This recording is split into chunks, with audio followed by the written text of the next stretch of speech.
Olá, meus irmãos, olá, minhas irmãs, paz seja convosco. Sejam todos muito bem-vindos ao nosso curso de discipulado Princípios para uma Vida Cristã Abundante. Este projeto é uma iniciativa da Igreja Assembleia de Deus, Ministério da Família, na pessoa do pastor Oséias Viana, a quem nós estendemos aí a nossa gratidão por ter esta visão e perceber a importância de um curso de discipulado para formar uma comunidade de fé cada vez mais firmada, alicerçada na palavra do eterno Deus. Hoje estudaremos a 7ª aula falando sobre o discípulo e a prosperidade bíblica, ou, se você preferir, falando sobre o discípulo e a relação entre fé e finanças no reino de Deus. Antes de começarmos, então, a aula de hoje, uma breve recapitulação de tudo aquilo que nós estudamos durante esse período aí do discipulado. Nós abrimos o curso falando sobre o significado e a evidência do discipulado de acordo com a palavra de Deus. Ali nós procuramos conceituar, definir o que realmente significa discípulo de acordo com as Escrituras. Mostramos que o discípulo, ele começa como um seguidor, se torna aluno e finalmente imitador daquilo que Jesus fez e também daquilo que Jesus ensinou. Na 2ª aula, nós procuramos mostrar ao discípulo que a sua base, que o seu fundamento, que o seu alicerce é a palavra de Deus. Nós não abrimos mão de um discipulado que seja bíblico, portanto, o discípulo precisa ter uma compreensão clara da Bíblia, a palavra escrita do Eterno.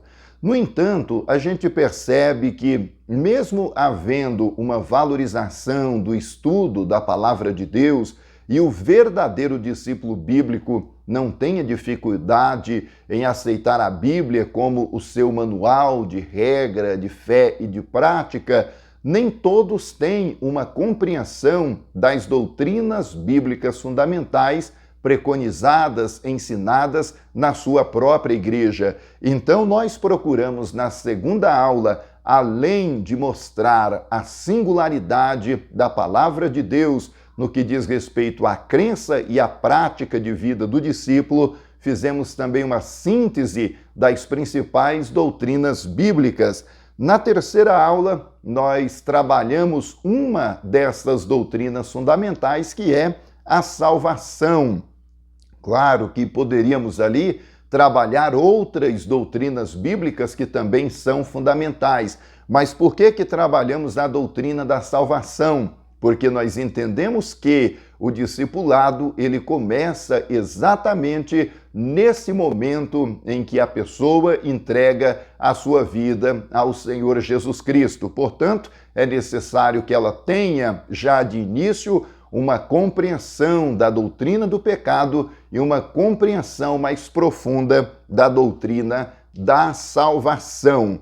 Na 4ª aula, aí, após esta abordagem introdutória da doutrina da salvação, nós procuramos situar o discípulo já na comunidade de fé. Esse discípulo que precisa ter também uma compreensão da doutrina do Deus Pai, Deus Filho e Deus Espírito Santo. No caso da aula 4, nós destacamos o papel do Espírito Santo na vida do discípulo e o que o Espírito Santo fará de maneira complementar na vida do discípulo, da discípula do Senhor Jesus. É claro que o Espírito Santo já tem um papel excepcional na própria doutrina da salvação, né? Ao Espírito Santo compete, dizem alguns teólogos, o papel da regeneração. É o próprio Espírito Santo que age, fazendo desse ser humano uma nova criatura para a glória de Deus. Agora, o Espírito Santo, ele não apenas salva ou participa desse processo da doutrina da salvação.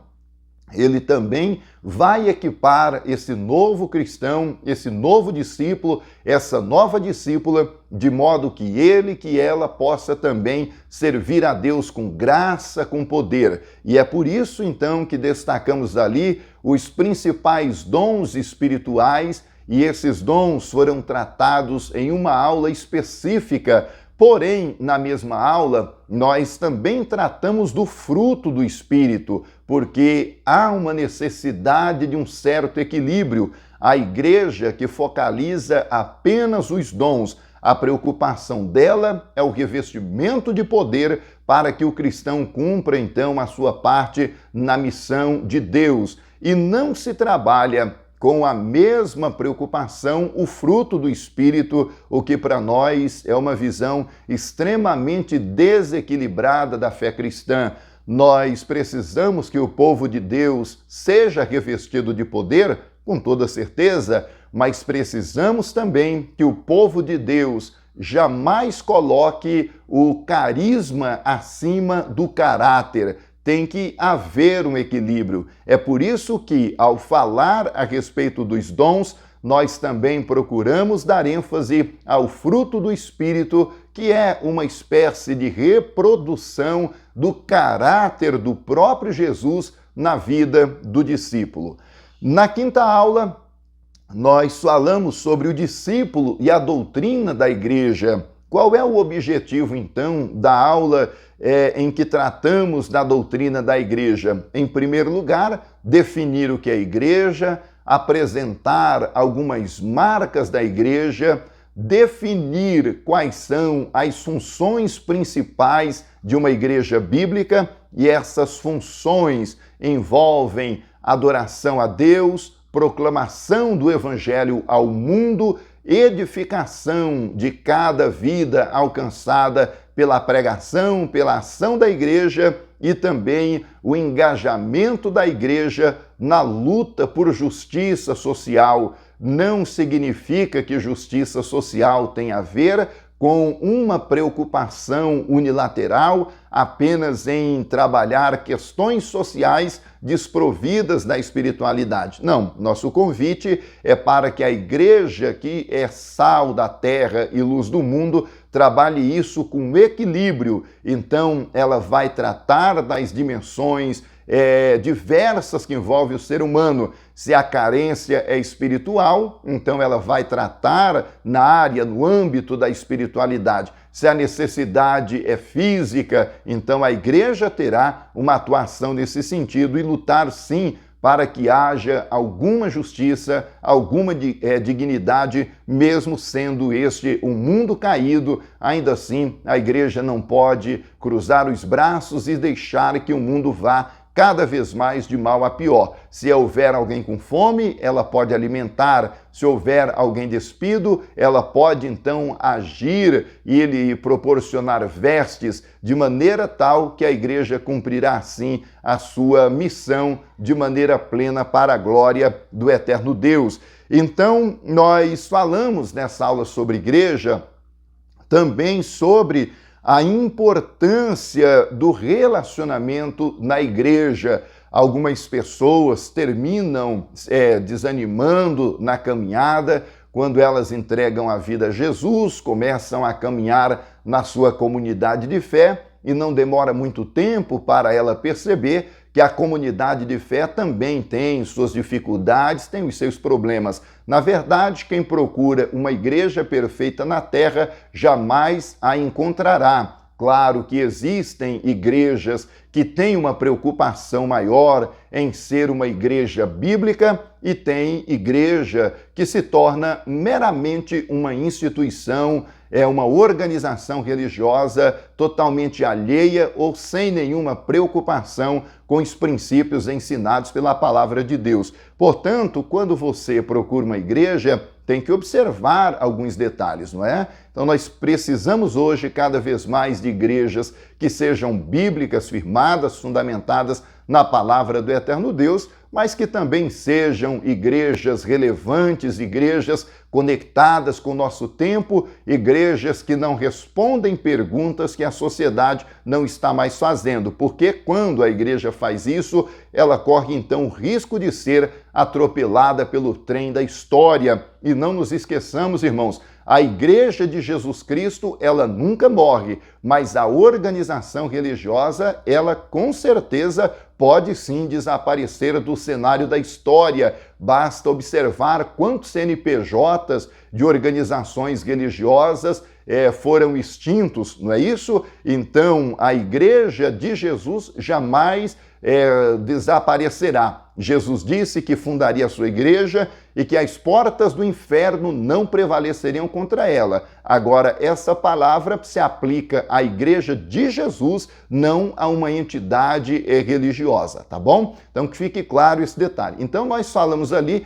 sobre a importância do relacionamento na comunidade de fé. Às vezes haverá conflito, é possível, na liderança, entre as pessoas que trabalham em um departamento, em um ministério, é normal, é natural, e a gente tem que aprender a lidar com esses reveses e construir na comunidade de fé um relacionamento à prova de crise. E ali nós aplicamos nesta aula diversos princípios para uma boa convivência na igreja. Na sexta aula falamos sobre o discípulo, casamento e família, uma das aulas mais extraordinárias do nosso curso. Nós falamos ali sobre a mudança de visão no que diz respeito ali à constituição do casamento e da família na cultura de hoje e mostrando a importância da igreja estabelecer e defender e lutar para manter o modelo bíblico de casamento e de família. Então nós falamos um pouco sobre guerra cultural, falamos sobre cosmovisão, mostramos por que geralmente os casamentos fracassam e o que é possível ser feito para reverter o casamento e mantê-lo para a glória de Deus.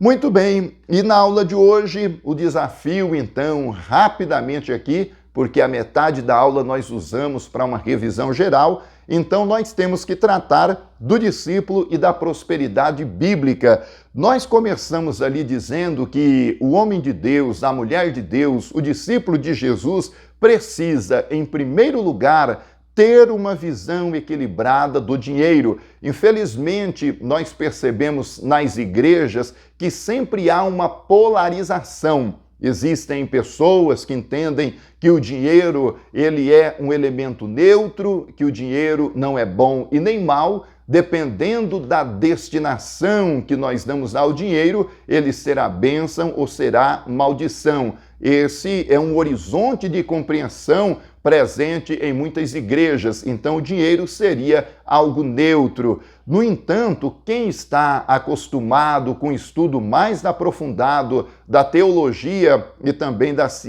ciência econômica, da economia, vai perceber que não existe neutralidade no dinheiro. Não existe, porque o próprio Jesus, ele dirá que as pessoas que se propõem servir a Deus ou então se propõem a servir a Mamon, terão que fazer ali uma escolha, porque não é possível servir a dois senhores. Com isso, Jesus não está dizendo que os recursos financeiros, que o dinheiro não é algo importante para se viver com dignidade, com qualidade de vida, e a própria comunidade de fé, ela depende da contribuição, da generosidade dos irmãos e das irmãs. A igreja, via de regra, se sustenta a partir da devolução de dízimo nas igrejas que ensinam a doutrina bíblica do dízimo, em outras comunidades através da oferta, não é isso? Então, fato é que, independente de quais são os meios que a igreja ensina para que os irmãos e as irmãs exerçam a sua generosidade, a igreja sempre dependerá nesse sentido ou precisará da contribuição, da cooperação dos irmãos e das irmãs. Então a gente precisa, em primeiro lugar, encontrar um equilíbrio para entendermos, compreendermos qual é o papel do dinheiro na vida cristã.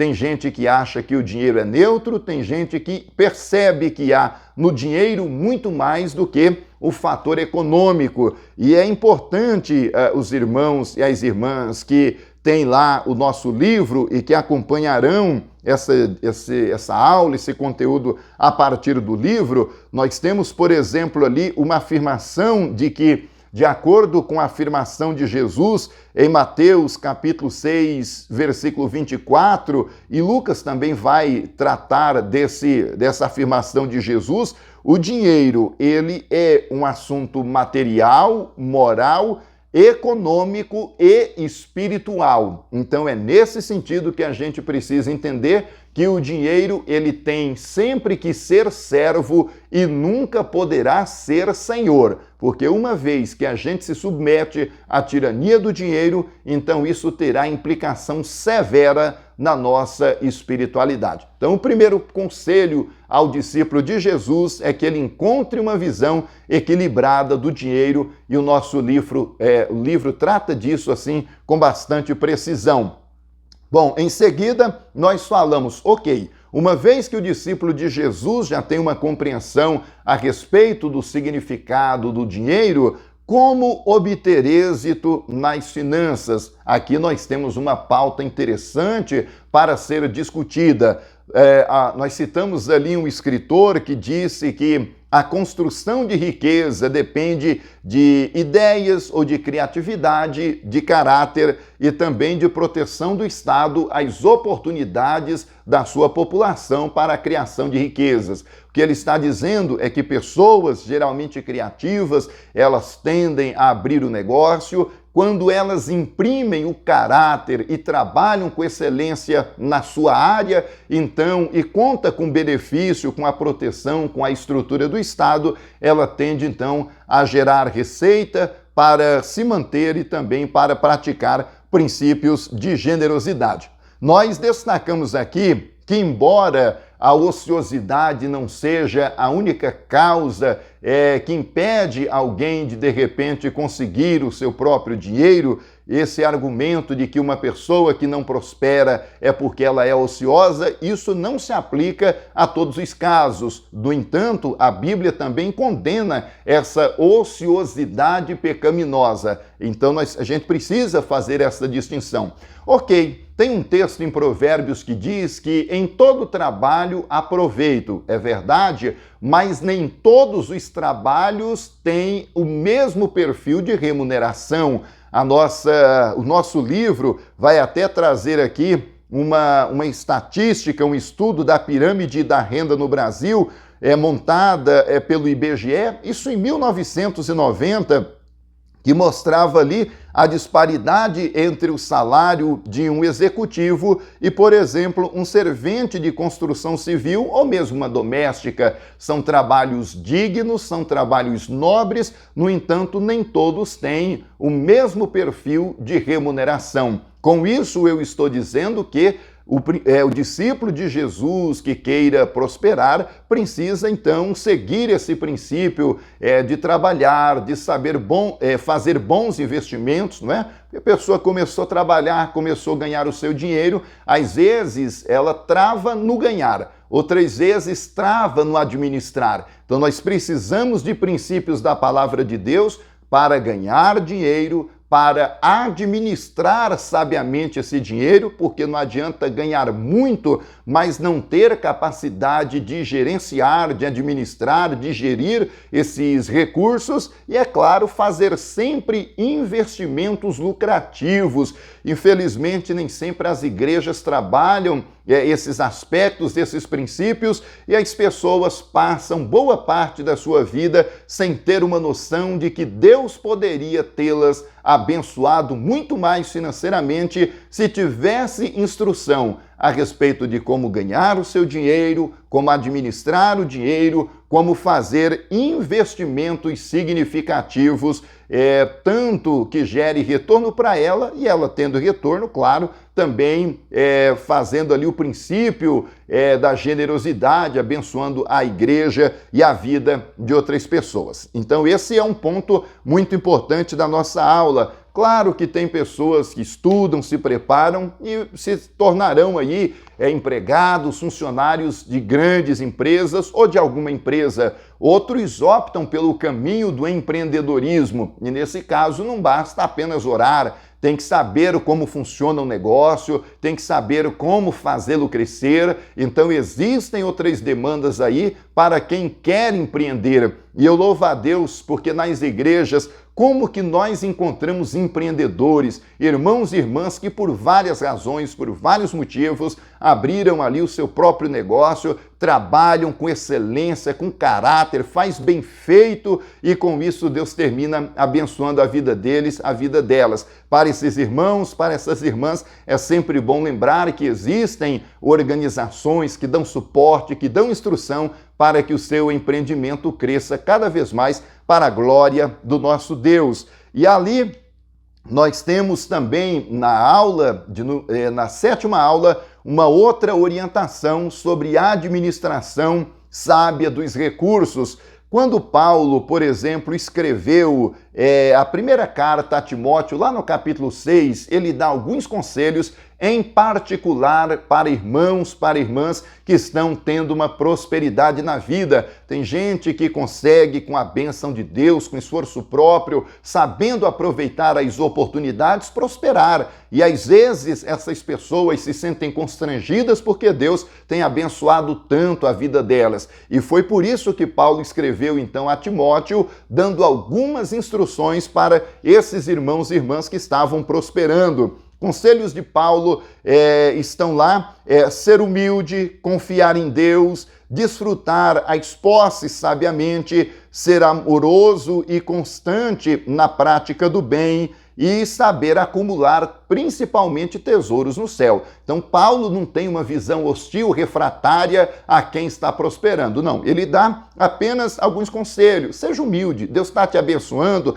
então não deixa isso te envaidecer, fazer de você uma pessoa arrogante, prepotente, nada disso. Conserve a humildade. Outra coisa, confie em Deus, porque riquezas vêm e vão, mas aqueles que confiam no Senhor permanecem, conforme nos diz a palavra do Eterno. Outra coisa, saber desfrutar daquilo que Deus tem dado. Não é pecado, irmão, não é pecado, irmã, você desfrutar do fruto da bênção de Deus, também do seu trabalho, dos seus investimentos, e ser amoroso e constantemente ativo na prática do bem. Faça isso e a alegria de Deus irá cada vez mais sobre o seu coração, tá bom? E ali nós temos algumas instruções também sobre questão de dívida boa, dívida ruim. Dívida boa é quando você contrai uma dívida com a finalidade de gerar mais dinheiro. Isso é possível, pastor? É possível. A economia, a administração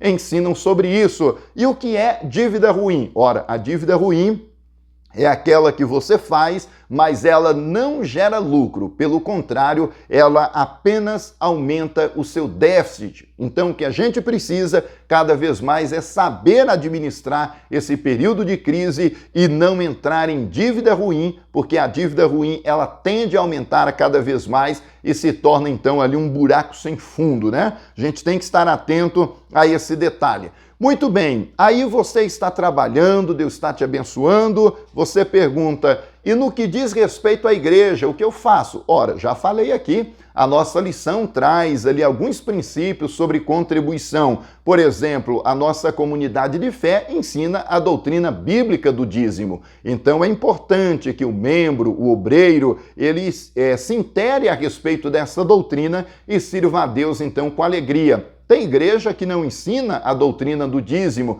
mas ensina outros princípios de contribuição. Então hoje eu não vou discutir aqui os princípios da teologia da contribuição. O que eu estou dizendo é que se Deus tem te abençoado, tenha um coração generoso e abençoe a sua igreja. principalmente se você sabe que é uma igreja séria. Pastor, eu congrego em uma igreja, eu tenho dúvidas sobre como o dinheiro é administrado, não tem prestação de contas, ninguém diz nada a ninguém, então você, como bom mordomo de Deus, precisa acompanhar isso. Você, quando ajuda, quando coopera na sua igreja, o seu dever não termina quando coloca dízimo e oferta no gasofilácio. Você também tem o papel de saber qual é a destinação que está sendo dada a esse recurso. E eu louvo a Deus porque faço parte de uma igreja extremamente coerente, transparente, de modo que qualquer membro da igreja que queira saber qual é a destinação dos recursos tem livre acesso à secretaria, à tesouraria, tem livre acesso ao conselho fiscal e pode dirimir qualquer dúvida que tenha nesse particular, porque para nós o mordomo de Cristo não encerra o seu trabalho quando oferta, ele precisa saber onde esse dinheiro está sendo aplicado, tá bom? E ali nós encerramos falando sobre o discípulo de Cristo e as ofertas e trazendo alguns princípios sobre como investir no reino de Deus. Aí assim nós encerramos o nosso curso de discipulado tocando em algumas áreas centrais. Quero agradecer a Deus pela vida do nosso pastor Oséias Viana, que abraçou esse projeto, e toda a nossa diretoria que fez todo o investimento para que cada irmão, cada irmã pudesse realizar esse primeiro estágio, esse primeiro nível do nosso curso de discipulado. A cada família que tirou um dia da semana para estudar essas lições, que Deus abençoe ricamente a vida de todos vocês. Um grande abraço, que Deus continue abençoando abundantemente sua vida, sua família, sua igreja. Paz seja convosco, até o nosso próximo encontro.